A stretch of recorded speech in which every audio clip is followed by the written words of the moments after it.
Miren, la didáctica por competencias, en este caso, es un camino a través del cual lo que vamos a hacer es mediar, como docentes, el aprendizaje de las competencias en los estudiantes. Y lo vamos a hacer de acuerdo con unos determinados propósitos.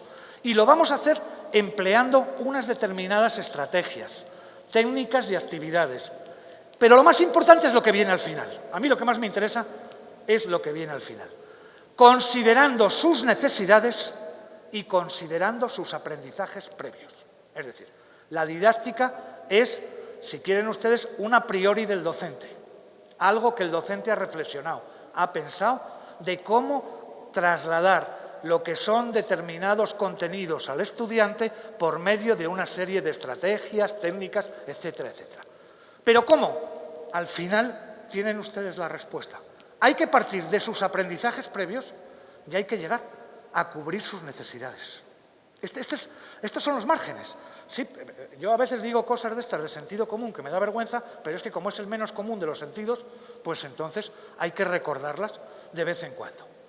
Entonces, hay maestros que dicen, doctor, vienen muy mal preparados, son muy flojos. ¿Y sabe lo que les digo yo, maestra? Digo, por eso está usted aquí. Es que si no amortizábamos su plaza de maestro.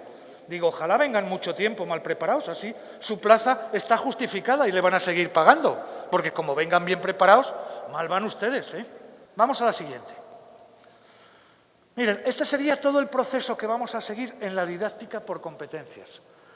¿Consiste en qué? En planear cómo se van a formar las competencias y teniendo en cuenta que vamos a partir de los aprendizajes previos del estudiante, que vamos a partir de los problemas del contexto, que vamos a tener en cuenta el proyecto educativo institucional al que nos referíamos antes y que vamos a generar en los estudiantes un proyecto ético de vida.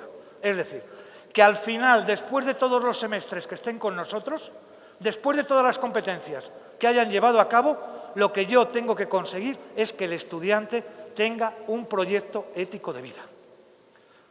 Que cuando salga ahí fuera, sepa qué va a hacer, cómo lo va a hacer y que se va a encontrar diferentes escenarios y que tiene que elegir uno. Y que ese que tiene que elegir tendrá que ser respetuoso con él mismo, con quienes le rodean y con el medio ambiente. Por tanto, aprendizajes previos, partimos de los problemas del contexto.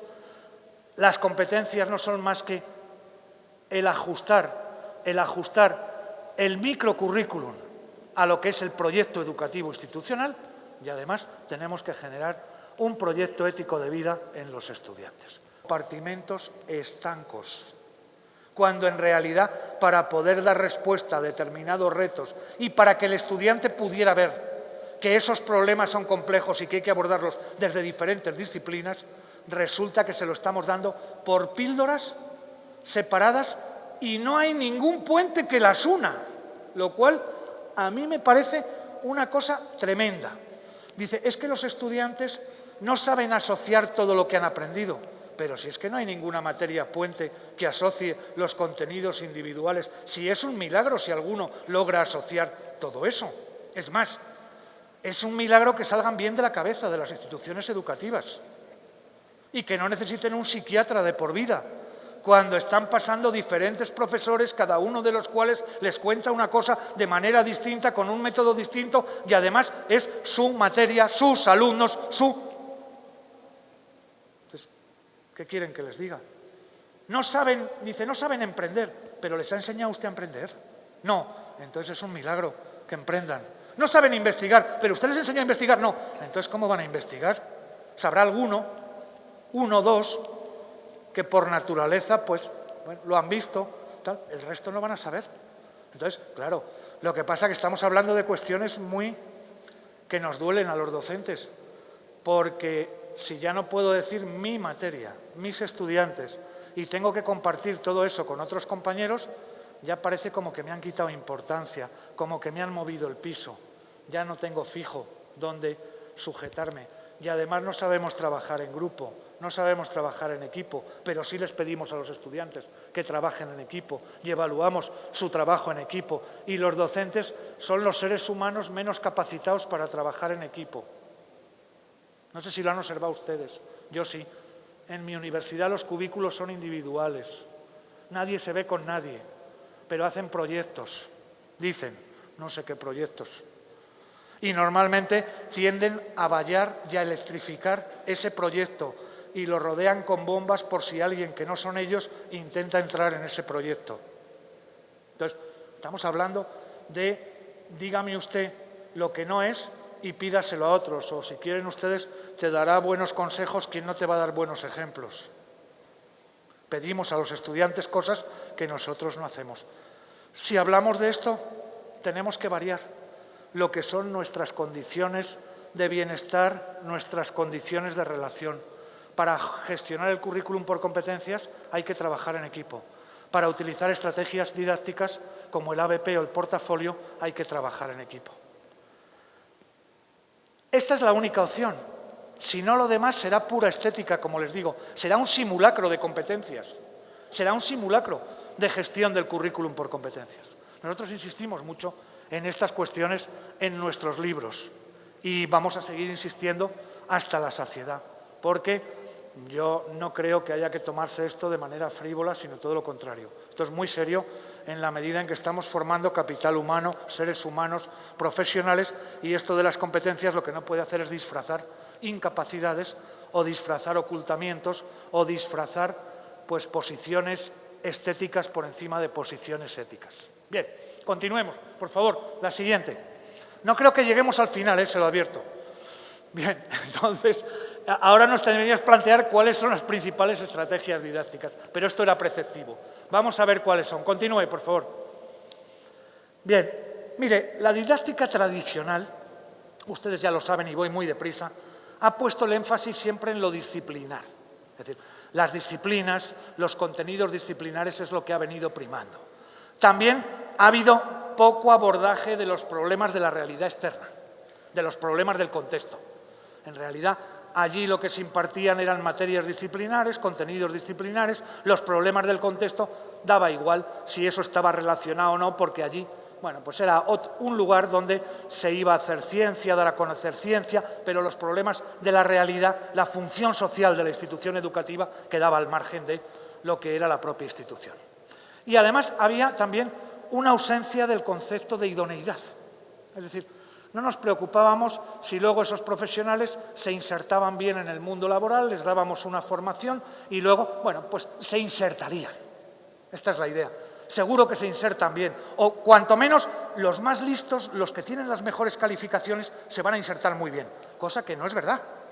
Una cosa es la parte teórica y otra cosa es que usted tiene que llegar a un sitio a solicitar un trabajo, tiene que saber elaborar un currículum, tiene que saber comunicarse y todo eso resulta que es lo único que no te enseñan en la institución educativa y es lo que al final va a primar para que una persona te contrate o no te contrate. Entonces, esto es lo que queremos cubrir con las competencias, eso es lo que no abordaba la didáctica tradicional. Bien, y finalmente el concepto de ética quedaba fuera de la institución educativa, cosa que es una paradoja. Yo a veces les digo, mire, usted quite el título de Institución de Educación Superior, pone, digo, quítelo de educación. ¿Por qué? Porque usted aquí no educa. Usted aquí lo único que hace es transmitir conocimientos. Entonces, es una paradoja que la institución educativa haya perdido la función educativa a lo largo de la historia y se dedica a transmitir conocimientos. Si hablamos de educación, educación es otra cosa, distinta. Y, por tanto, tenemos que dar herramientas para desenvolverse en un mundo complejo. Y eso únicamente se logra asociando saberes, que es lo que es una competencia, en última instancia. Es una integración de saberes, así lo decimos como definición en alguno de nuestros libros, es una integración de saberes para resolver problemas del contexto con idoneidad y con compromiso ético. Y esa integración de saberes es el saber conocer, el saber hacer y el saber ser y convivir. De esto estamos hablando. Y en una competencia que no haya integración de saberes, no hay competencia. Es otra cosa. Y algunos se creen que se ponen en 3 columnas el saber hacer, el saber conocer y el saber ser, y no sé si es que esperan que por la noche las dejan y al día siguiente se han juntado. Pero eso sigue siendo la antigua taxonomía de Bloom aplicada al ámbito de las competencias. Y no hay cosa más incompatible que la taxonomía de Bloom y las competencias. Entonces, vamos a hablar claro. O hacemos una cosa o hacemos otra, pero no hay término medio, no hay camino rápido para llegar a esto. Por favor, pase a la siguiente. Bien, aquí estarían las características de la didáctica por competencias.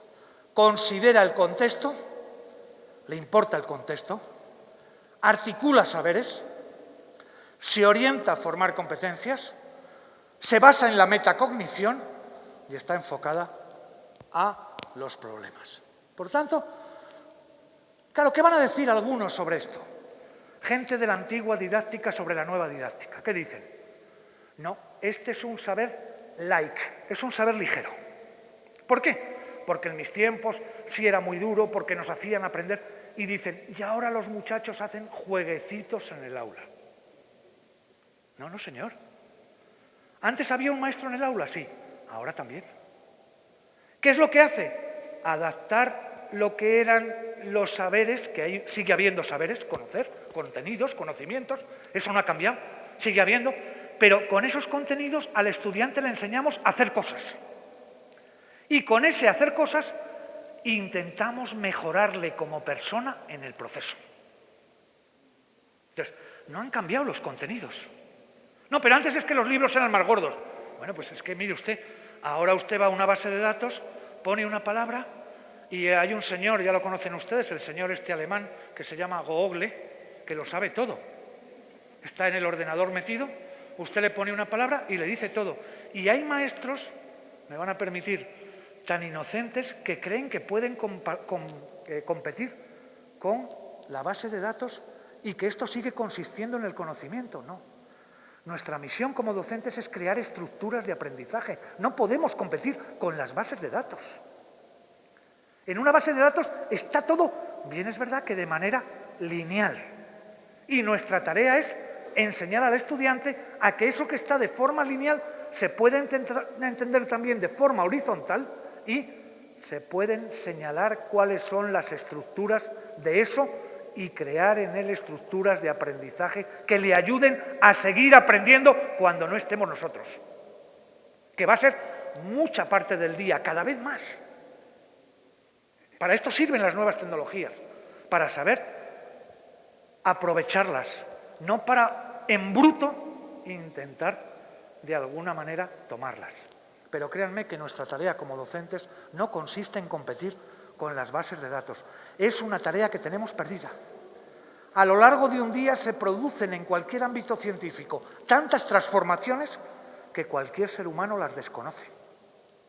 ¿Cómo vamos a competir con eso? No, tiene que ser otro tipo de competencia distinta.